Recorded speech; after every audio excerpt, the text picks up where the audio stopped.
Yes, Miss Huang may be a child, but she absolutely has been understanding everything that Mr. Milchick has been saying to her. He told her to eradicate from her essence childish folly. She says, I understand. He tells her to steward the floor in his stead. She says, of course. She then proceeds to walk her little body towards his desk so that she can steward the floor in his stead. And then he told her to get back out there. So she knew exactly what he said. Do people use the word steward instead like that? No, she understands him. When Mr. Milchick went in that office to have his review, that man was rattling off some of the biggest words I've ever heard, and words I've never even heard before in my life. Atonement, approbation, contention, coalesce, anti-deflection, deterred. Now, that one's not a big word, but a lot of people don't use that in everyday speech. When White was talking to Helena, and she said, did you tell my father? He said, no, we didn't tell him about this contretemps. Contra what? Sir, we don't use those words. Helena got called a fetid moppet. Fetid moppet. So we're not just talking about big words, we're talking about archaic words. And as Mr. Milchick brought out, Miss Huang is in the fellowship program. Who knows how long she's been in it? Maybe a year, maybe 2 years, maybe 3 years.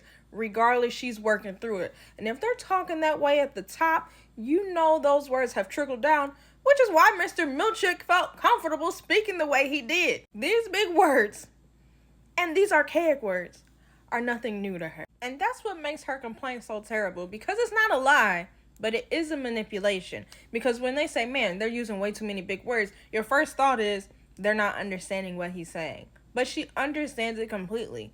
She just decided to manipulate the situation, knowing that he was super close to having his review, knowing that he had a bunch of things already working against him, and thought that she would be able to knock him out the top spot so that she would then, be able to take over? Girl, you're in a fellowship. Brainwashed or not in this cult, I don't care. I don't like her, and I want her out of here. I hope she fails her little fellowship and then she goes the rest of her life not knowing what to do with herself. And it hurt me to see Mr. Milchick go down there and practice putting on paper clips and practice changing his speech so that he can get ahead and keep his job. That man went from eradicate from your essence childish folly to grow.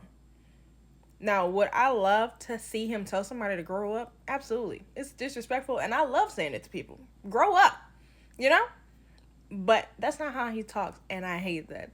So I hope to see him go back to the way he was speaking. Do not change yourself, sir. Get out of there. I'm all about getting out of there. Get out of there.